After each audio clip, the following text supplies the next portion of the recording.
We are coming from Babco India, Ambattur plant, and organized for supply quality. We are taking project for Six Sigma project report leak reduction in QRV body, quick release valve body. Different phase. This is a quick release of function to speed up the exhaust braking pressure from the actuator to actually working as a handbrake valve. This is a vehicle layout. This is a vehicle in bottom of the axle. This is a project charter. Reduce the leak in end of line. Our team members Manivannan and N. Sivakumar. Our target is 8,000 to less than 2 ppm as a policy objective. Is the baseline is casting projection and machining projection. Baseline is 10% and ppm 8,782. Is a timing plan. Is a business case. We are having the business case of our organization. The overall assembly unit is the Pareto chart. We are having the VDs too. We are having major issue.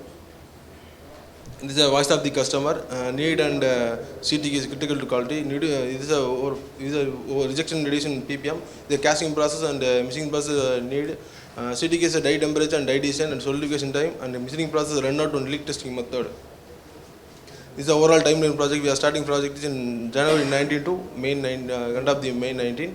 This is the overall process plot. In cartridge we are given to supplier. They are making the every die casting process and they given to us. Say a fully bottle condition. This is a SIBAC. We are given to INGARD to supplier. They are doing and machining and short blasting and fettling and given to us. We are coming into Tata Motors and Ashok Leyland. Is a QR leak detection is a defect where leak observed in the good part and bad part is leak not observed. Is a defect in location. The mobile application the coming is leak is coming. Measure please. We have taken the past history of data and we have found the ppm was around 8,000. Then during Pareto analysis, blow hole and porosity is contributing the 82% of overall rejection. We have done location matrix where the exactly leak is occurring. We have splitted up the 4 region of in the part based on the rejection data, the leakage parts and almost all the 99% of rejection is occurring only one region. We are conclude the is a round hole so that you are conclude air blow hole. Irregular slipping we conclude the singage so that it is not singage the air blow we concluded. So process sigma we have verified and it was found 3.5 sigma and yield percentage around 97.8%. So we already have a 97% yield, and when we go for the root cause analysis, we want to tear down the analysis. We don't want to in the process optimization. In the process optimization, we already done few things and we got it to the 97%. So what we did is we want to focus on the process where we can go wrong. So and using the cause and effect analysis, we narrow down to 6 causes that might be causing this leak. So what we did is the machining process, excess material removal is also a contributing factor for porosity opening out, and the poor leak detection and run out which can cause the shift in the casting, and poor surface finish which can cause the mating surface, it can affect in the assembly stage, and the leak detection method and the poor air vent in the die. So what we did is we use the statistical tool to validate each factors, and this is for the excess material removal, where the current tolerance was 15.5 to 14.7. So we took 2 batches and we did a 2 sample t-test, and we observed like the p-value is almost 0. So it is alternate hypothesis where the leak is contributed, that high machining depth is contributed to leak. And as per the where we took is as per NADCA standard, for 5 mm thickness we have to use of 0.5 mm.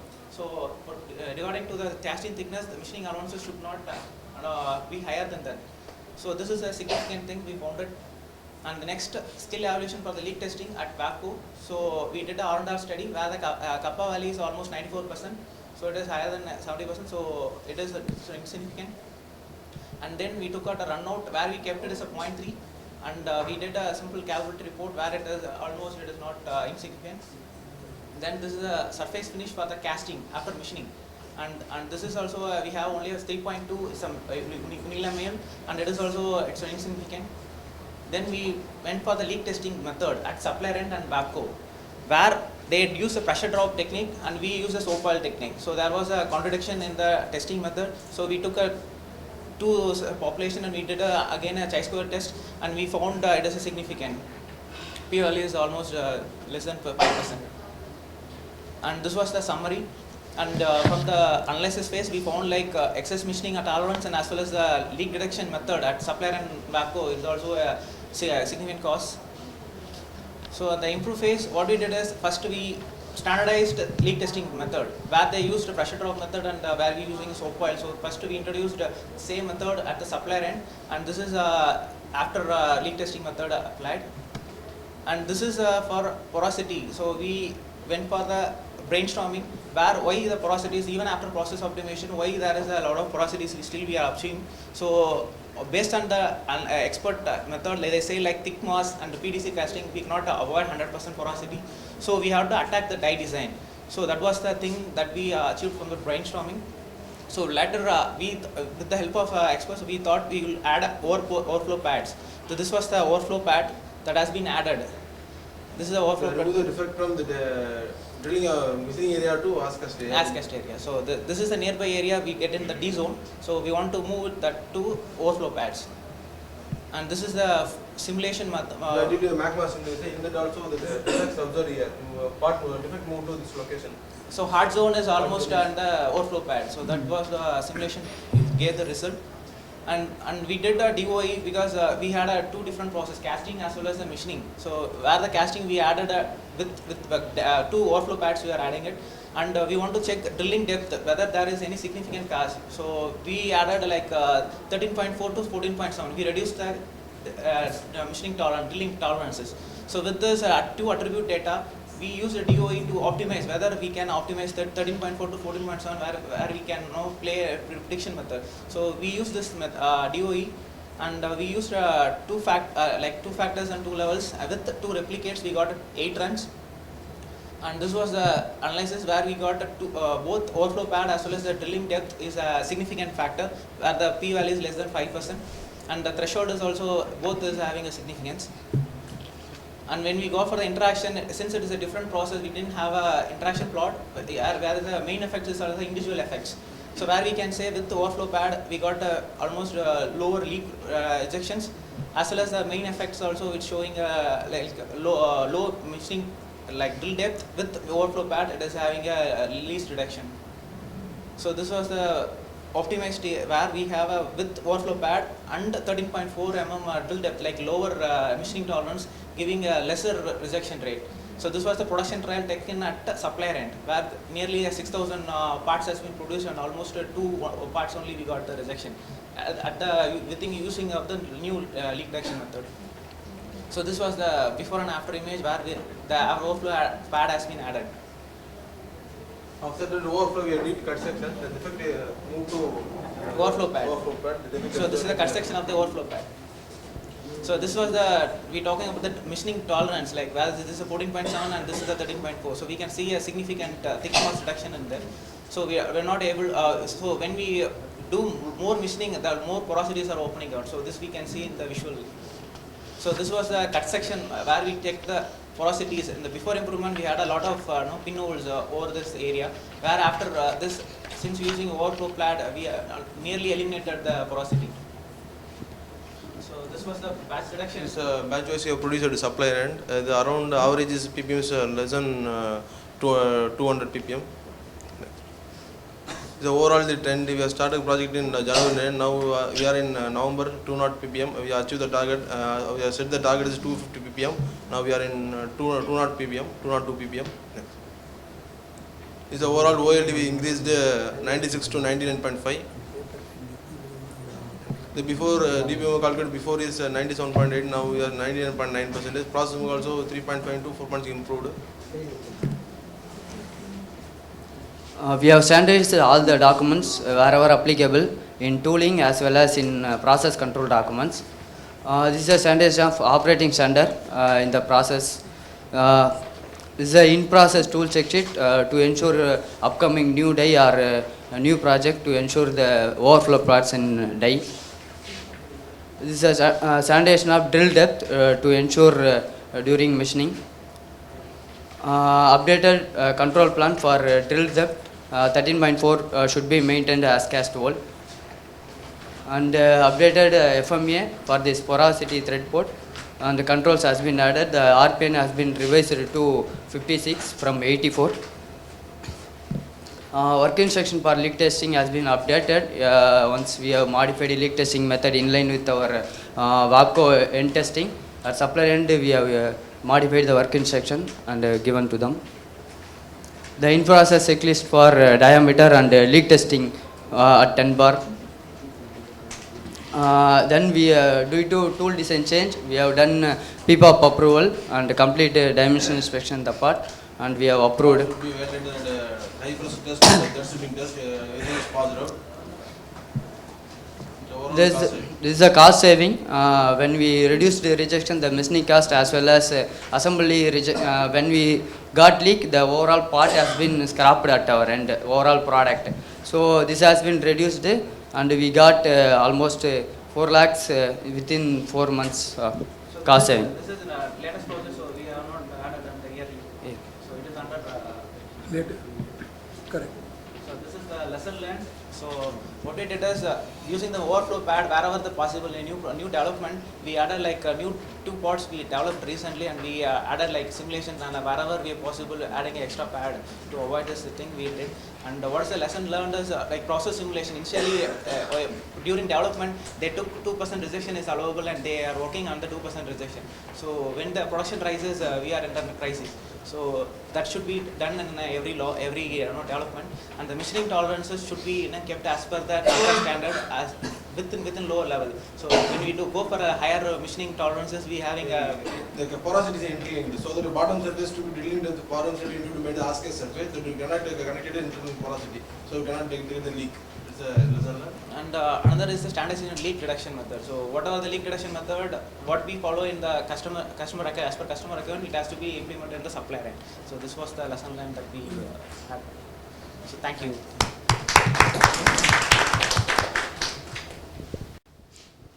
Once again, congratulations. First of all, you have saved some time, so that's good for us. Okay.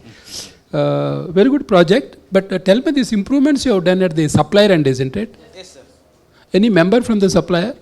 We are supplier called. No. Acha, you are anyway WAPCO, No, but in Coimbatore, from Coimbatore. no, but improvement you have done at the supplier end, isn't it? Yes. So somebody should be there in your team. In Interact. internal presentations, we Okay, but actual implementation, no, that they are involved.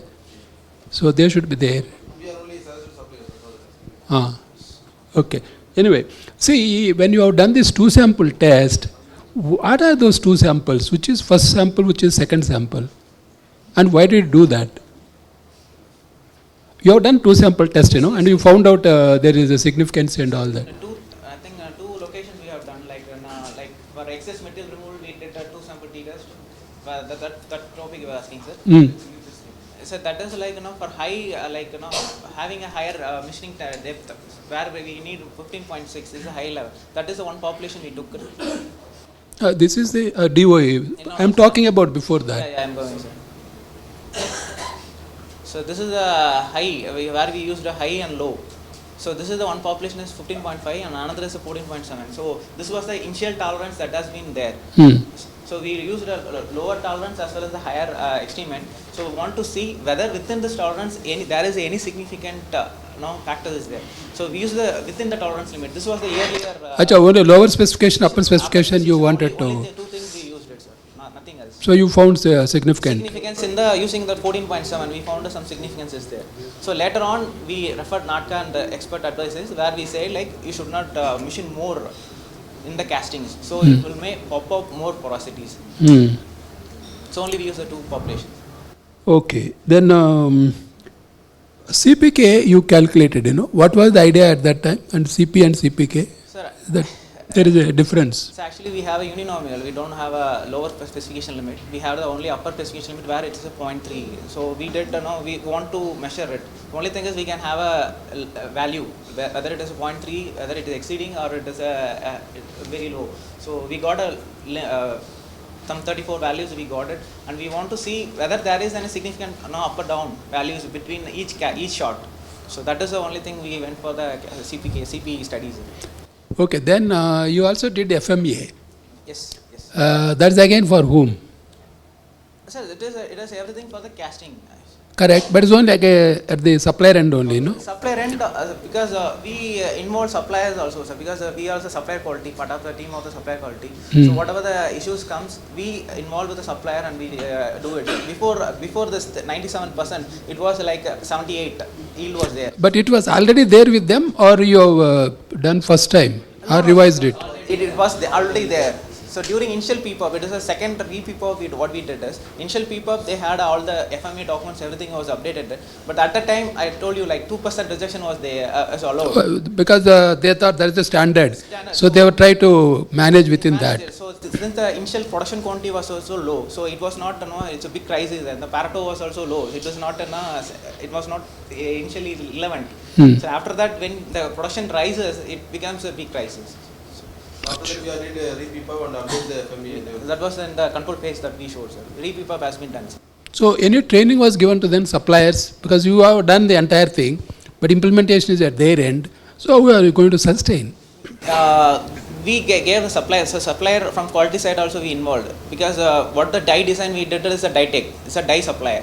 So everything what we are learning and what are the implementation is there, we are horizontally deploying to all the supplies. So we have 6 months once the supplier meeting will be there. Training is there, we have the different method, QR system is there, all those activities operate the format, we have given the training. There are some lesson that format, common format. We started to applicable suppliers. Okay, good. It's a very good project, and I have one or two observations. When you had the porosity problem, have you standardized the metal Yes, melting? Yes, sir. Because one of the main reasons on metal cleaning, you also observed in your this one metal cleanness and Yes, sir. in your Decasting, cause and we did effect us diagram. Initially, now before this, that only told you, sir, 98%, almost we got 97% yield. Before that, what we did is a process optimization using DOE. No, you should be doing similar parts in aluminum. It's an aluminum alloy. Yes, sir, aluminum. Okay. Similar parts, and you should have a standard operating procedure for the metal preparation. Yes, yes. And what is the coverall we use and what is the flux we use and all these things to make the porosity little. Using our 11 and they are using Yeah, whatever may be that. But have we seen that one? We are using the same thing irrespective of this one. It has come like this, is it? but they are using all those activities. It's a They lot. are doing also process run only there. We are having the 97% yield. The 3% only you have the gap. So that in final doing the process, then only we got all those things. So initially, while we taking that project, it's almost 97.8% yield, sir. So before that itself, the process optimization of what are the Optimization has been done before that itself. So only thing is we are getting still that there is a leak. So we want to find out what is the 2% that error is going on. So that's why we concentrate more on the process and the design instead of the process parameters. So the metal temperature, pouring temperature, or shot velocities, we almost we kept it as a constant since it is optimized earlier. So we didn't change drastically since it was already a plus or minus 20. Only the variation was there, and we verified that is also a part of all the. those control, the PLC control, everything they are having. So we made it as a controllable one, and this is a noise factors that we may neglect. That is the one thing we made it in the root cause analysis, sir. Okay, thank you. Thank you, sir. Audio Jungle.